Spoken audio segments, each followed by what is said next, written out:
Gaming app का ऐसा जाल, साइबर ठगी से कंगाल, फिर किडनी पर वार, पैसे का लालच, फिर brain wash. Kanpur kidney case में चौंकाने वाला खुलासा। कानपुर किडनी कांड में सामने आए इस रैकेट ने यह साबित कर दिया है कि साइबर क्राइम अब सिर्फ ठगी तक सीमित नहीं रहा, बल्कि इंसानी अंगों के कारोबार तक पहुंच चुका है। कानपुर किडनी कांड की जैसे जैसे जांच आगे बढ़ रही है, वैसे वैसे लगातार एक से बढ़कर एक नए खुलासे निकल कर सामने आ रहे हैं। और अब की बार खुलासा आपको हैरान भी कर सकता है। क्या आप सोच सकते हैं कि एक गेमिंग ऐप आपसे आपकी किडनी का सौदा करा सकता है? लेकिन ऐसा सच में हुआ है। कानपुर किडनी कांड में कुछ ऐसा ही खेल खेला गया, जिसको जानने के बाद सभी ने दांतों तले अपनी उंगली दबा ली। बता दें कि पहले ये लोग गेमिंग ऐप में लोगों को फंसाते थे, फिर छोटे छोटे टास्क देकर पैसे जितवाते, फिर कर्ज में डूबने के बाद आखिर में उनकी किडनी की मांग की जाती थी। पुलिस जांच में जो कहानी सामने आई है वो बेहद ही खतरनाक है और बात यहीं खत्म नहीं होती। इसके बाद किडनी कांड के गिरोह लोगों को ये समझाते थे कि अमेरिका और लंदन की रिसर्च के मुताबिक एक किडनी में भी लंबी जिंदगी जी जा सकती है। 20 से 25 लाख रुपए का लालच दिया जाता, लेकिन हकीकत में डोनर को सिर्फ 9 से 10 लाख रुपए मिलते, जबकि मरीज से 20 लाख से ज्यादा वसूले जाते। बता दें कि इस रैकेट ने 40-50 अवैध ट्रांसप्लांट किए, जिनमें कई प्राइवेट अस्पताल शामिल होने की पुष्टि भी की गई है, जिनमें आहूजा अस्पताल, प्रिया अस्पताल, मेडीलाइफ अस्पताल के नाम सामने आए हैं। इस रैकेट का शिकार बने आयुष कुमार, जिन्हें गेमिंग के जरिए फंसाया गया। वो किडनी देने से पीछे हटना चाहते थे, लेकिन गिरोह ने उन पर दबाव बनाया। एक अन्य पीड़ित महिला का ट्रांसप्लांट भी इसी नेटवर्क से जुड़ा मिला।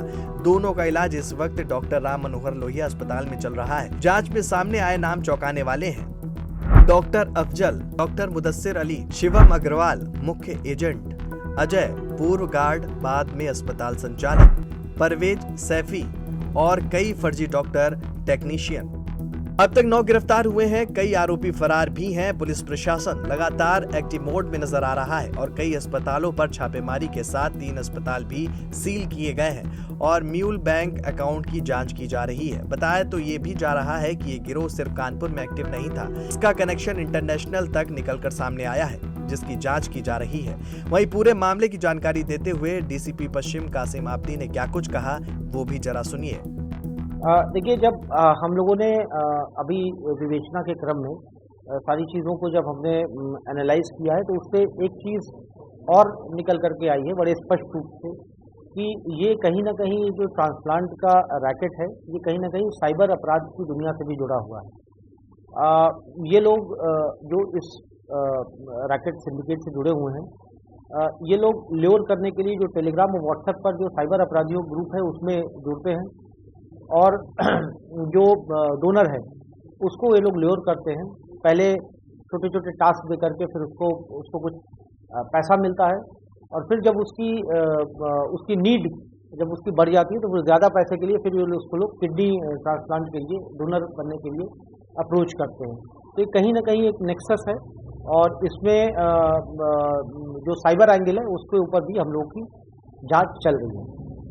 दूसरा, आज जो अभियुक्त शिवम है उसका बयान लेने के लिए अभी आईओ जा रहे हैं। जो भी चीज़ें तथ्य निकल करके आएंगे उसके आधार पर फिर हम लोग शिवम की पीसीआर के लिए अप्लाई करेंगे। किडनी डोनर आयुष पर भी सवाल उठ रहे हैं। दावा है कि वो एमबीए स्टूडेंट नहीं बल्कि साइबर फ्रॉड से जुड़ा था, लेकिन अब एक नया ये खुलासा सामने निकल कर आया है कि ये जो काम किडनी ट्रांसप्लांट का होता था, जो लोगों को फंसाते थे, वो एक गेमिंग एप्स के जरिए से लोगों को फंसाते थे और इसके बाद जो है ये पूरा सिंडिकेट जो था उसको अंजाम दिया जाता था। आयुष की तबीयत स्थिर होने के बाद पुलिस ने ये कहा है कि आयुष से पूछताछ की जाएगी और ये पता लगाया जाएगा कि आखिरकार आयुष ने अपनी किडनी का ट्रांसप्लांट क्यों कराया, क्योंकि अभी तक आयुष से जो भी पूछताछ हुई तो पुलिस को उसने गुमराह करता रहा। लेकिन पुलिस का ये दावा है कि कहीं ना कहीं आयुष जो है अपना मूल अकाउंट साइबर ठगों के लिए इस्तेमाल करता था, उसमें पैसा आता था और इसको पैसे दिए जाते थे। फिलहाल पुलिस का ये कहना है कि आयुष की जब तबीयत स्थिर होगी तब पूछताछ की जाएगी और भी चीजें सामने निकल के आएंगी। फिलहाल पुलिस ने शिवम अग्रवाल की रिमांड का प्रार्थना पत्र दिया था। पुलिस प्रार्थना पत्र देने के बाद कोर्ट ने आज शिवम अग्रवाल से जेल में ही पूछताछ करने की को कहा था, रिमांड पूरी नहीं मिली है। अब जो विवेचक हैं वो अब से कुछ देर बाद जेल पहुंचेंगे और शिवम अग्रवाल से तमाम वो सवाल जवाब करेंगे और उन सवाल जवाबों में ये क्या निकल के आता है, ये देखने वाली बात होगी, क्योंकि अभी तक जितनी भी गिरफ्तारी हुई है उसमें मुख्य सूत्र जो है किडनी ट्रांसप्लांट का, वो शिवम अग्रवाल ही बताया जा रहा था। शिवम अग्रवाल का बड़े बड़े लोगों से मिलना जुलना था, कई एम्बुलेंस चालकों का उसके पास डाटा था और लोगों को जो किडनी ट्रांसप्लांट करके लाता था यही ले जाता था। औजा हॉस्पिटल में बाकायदे किडनी ट्रांसप्लांट की जाती थी। जैसे पुलिस ने बताया था कि लगभग 8 से 9 किडनी ट्रांसप्लांट केवल औजा हॉस्पिटल में हुई हैं। कई सारे ऐसे नर्सिंग होम भी पुलिस की जांच में आए हैं जिनके नाम अभी पुलिस उजागर नहीं कर रही, लेकिन पुलिस का ये दावा है कि जल्दी उजागर किया जाएगा। फिलहाल अब शिवम अग्रवाल से आज पूछताछ होगी और पूछताछ में देखने वाली बात ये होगी क्या कुछ निकल कर आता है। पूरे मामले की अगर बात करें तो उत्तर प्रदेश, एनसीआर, उत्तराखंड, बिहार, लखनऊ, तमाम ऐसे जिले हैं जहां से तार जुड़ते हुए नजर आ रहे हैं और पुलिस अब दावा कर रही है कि जो आरोपी फरार हैं उनकी गिरफ्तारी भी जल्दी होगी और इसमें कितने लोग शामिल हैं, किस तरीके से ये पूरा रैकेट चलता था, उसका खुलासा करने की बात कर रही है। देखना ये होगा कि शिवम अग्रवाल से पूछताछ होने के बाद क्या नए खुलासे होते हैं। वीडियो जर्नलिस्ट विक्रम के साथ दीपक यादव, जेएमडी न्यूज, कानपुर।